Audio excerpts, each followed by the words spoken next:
The movie begins with a narration that tells us how monsters came from other planets to cause chaos on Earth. According to the narration, some of the monsters are not actually bad, but just misunderstood by the humans.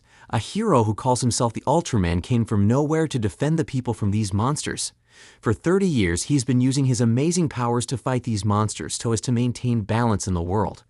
The movie begins in Odaiba, Japan, where we see a young boy called Kenji, playing with his parents, Professor Sato, and Emiko, his mother.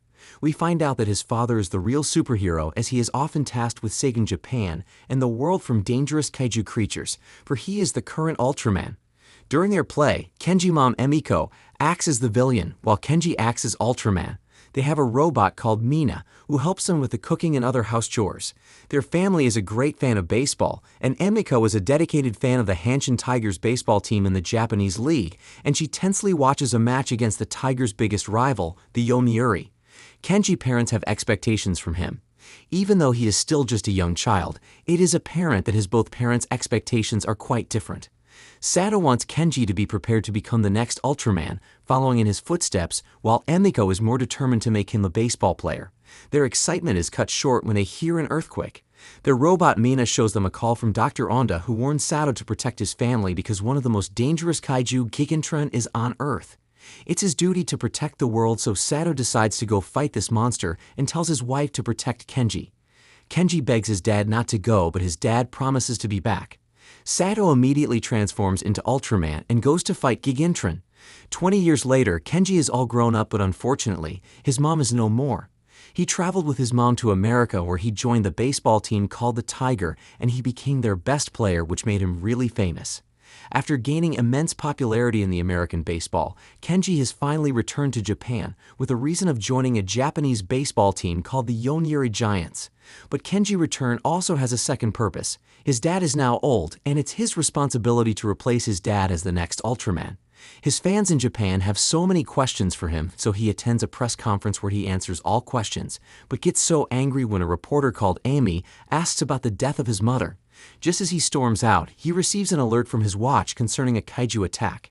He fights the kaiju called Nanga, who beats the crap out of him.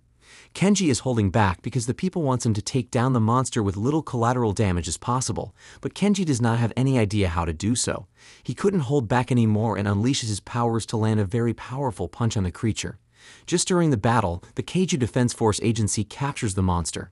They warn Ultraman not to fight Kaijus anymore because he is not an authorized government agent. If he does so again, they will place him into custody.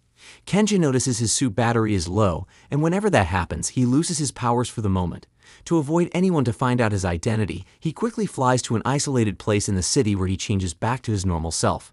He sees that the Kaiju Defense Agency can't capture Nanga, but he is fed up on helping people who doesn't appreciate him and decides to go back to his normal life. His dad calls him and begs him to go back because it's his responsibility as Ultraman, but Kenji blocks his dad and decides to focus on the only thing that makes him smile, which is baseball. The scene suddenly takes us to the Kaiju Defense headquarters, where their chief, Dr. Onda, calls a meeting. He talks about how each of them have lost family and friends from the devastation caused by the horrible kaiju attacks, but that is going to come to an end. There is a very powerful weapon under production, which will eliminate all kaijus from their planet. The scene changes to show as Dr. Onda men, who are bringing a case which they will use to complete the weapon, but a kaiju, Gigan-Drone, comes out from nowhere and attacks his men in possession of the case. Kenji trains for his upcoming baseball game, but he feels pain in his right arm. His robot Mina informs him that his right hand has been dislocated from the battle, which makes him wonder how this unappreciative people are worth losing his arm for. He decides to quit from being the Ultraman and leaves that duty for the Kaiju Force Agency.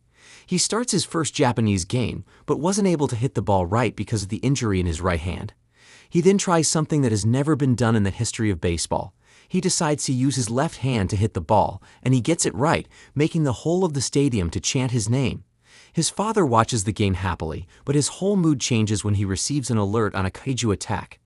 The attack reaches the stadium, which leads to everyone running for safety.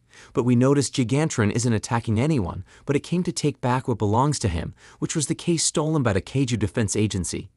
Kenji, who doesn't understand the whole situation, changes to Ultraman and attacks the kaiju who poses threat to everyone. The Gigantian in retaliation fights back with his atomic breath. Back to the Kaiju Defense Agency, Dr. Onda orders the agency to scramble all jets, kill Gigan-Drone, and take back the case from it. It is now Kenji realizes what is going on. Gigan-Drone doesn't intend to harm anyone, but only trying to protect a case which the defense agency wants to take away from it by any means possible. It runs away holding the case while the jets of the agency chases after it. Ultraman tells the agency to leave the creature alone as it means no harm, but they warn to use deadly force on him if he interferes. Ultraman decides to try and convince the creature to let go of whatever thing he is holding so the agents might leave it alone, but it doesn't listen. According to Dr. Onda orders, they fire hundreds of missiles at the Gigan-Drone, but Ultraman uses his shield to protect it. Unfortunately, the damage has already been done. The missile brutally injures the Gigan-Drone, and it died in few minutes. Ultraman takes the case to know why the creature is trying to protect it from the agency. He opens the case only to realize it's an egg of the Gigan-Drone. The egg hatches the very moment he touches it, and a cute baby of the Gigan-Drone comes out from it. Observing the agency is in search for the baby, Ultraman travels back to his basement underwater with the baby to keep it safe. After bringing the baby Kaiju safe to his place, something weird starts to happen as the baby Kaiju continuously licks his chest. His robot Mina tells him that what it means is, the baby Kaiju thinks Kenji is her mother. Kenji panics as he is not ready for this kind of responsibility. He has a life, a title to win, but now he is babysitting a giant pink lizard thing. To avoid this kind of responsibility, Kenji wants to take the creature to Kaiju Island, but Mina tells him that the Kaiju Island is nowhere to be found. His Ultraman suit battery runs low, and he changes back to his human form. The baby Kaiju, who doesn't recognize him anymore, begins to cry. Mina tells Kenji it's because she is scared of him as it's only his Ultraman form she knows. According to his request, Mina uses their biggest containment pod to hold the creature. Dr. Onda and his men arrives at the corpse of the Gigan-Drone to discover that its egg has already hatched. He tells his men to find the baby and bring it back to him alive. Kenji dad pays him a visit, but Kenji is not happy to see him. We find out that when Kenji was little, his parents got divorced because Emiko, his mother, wasn't able to put up with the pressures of her superhero husband any longer. It was the couple's decision to separate for the sake of their son, who never quite understood the reason for this separation.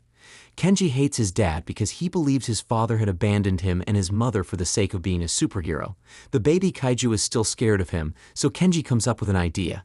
He transforms into Ultraman and his human form about 5 times, just to prove to the creature that he is the same person, and this actually worked, as the creature stops to cry.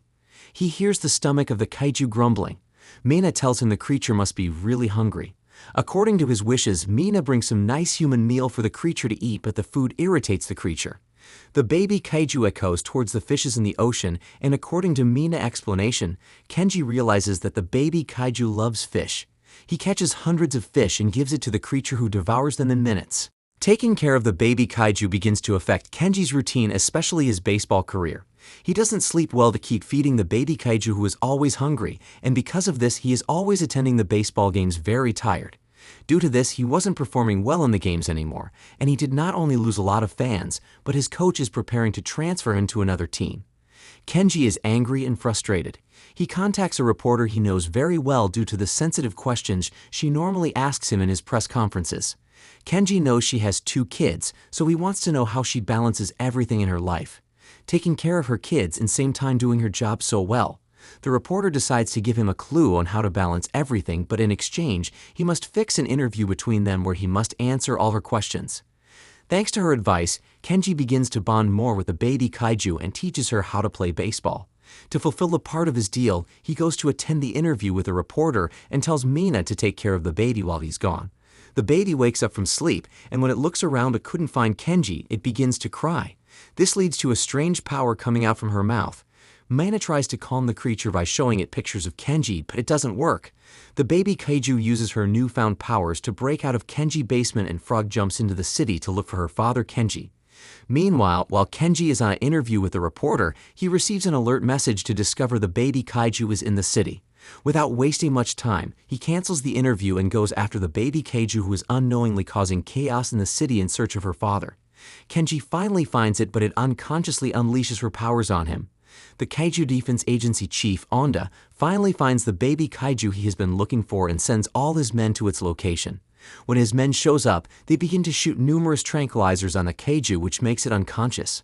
Onda tells Ultraman to hand over the creature to them, and they will take no action against him, but instead, Ultraman escapes with the kaiju in full speed.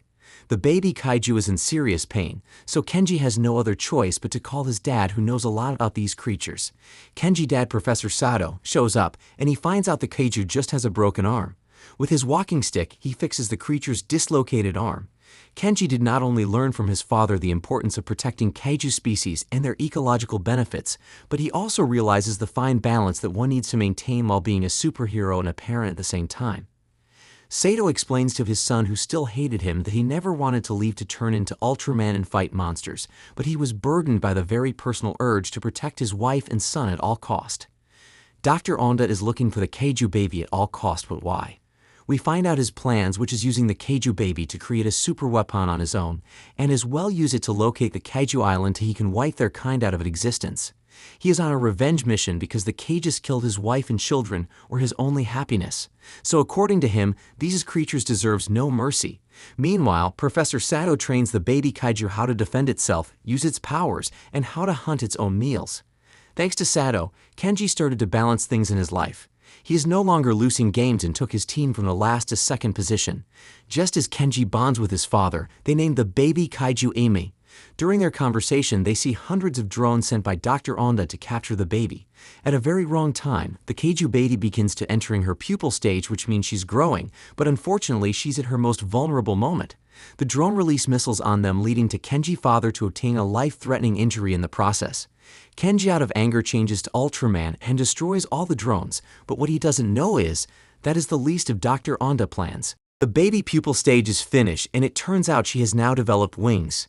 Dr. Onda sends a robotic Gigan-Drone Mother that had been created in their lab in an attempt to reach out to the baby and convince it to switch sides. The baby kaiju leaves Kenji and runs to the robotic Gigan-Drone, thinking it's her mother. Kenji's house is destroyed by Dr. Onda men, and it seemed like his father, Professor Sato, had been killed by this incident. Kenji goes to protect Amy from Dr. Onda and his robot Gigantron. As Ultraman, he goes into a final battle with the gigantic robot. Ultraman gets defeated and gets drowned inside the ocean. Fortunately, Kenji dad turns out to be alive as he comes to his son's rescue in the form of Ultra Dad, and the theme of parenthood triumphing over evil is complete when the Gigan-Drone Mother also manages to get rid of the Dr. Onda control over it.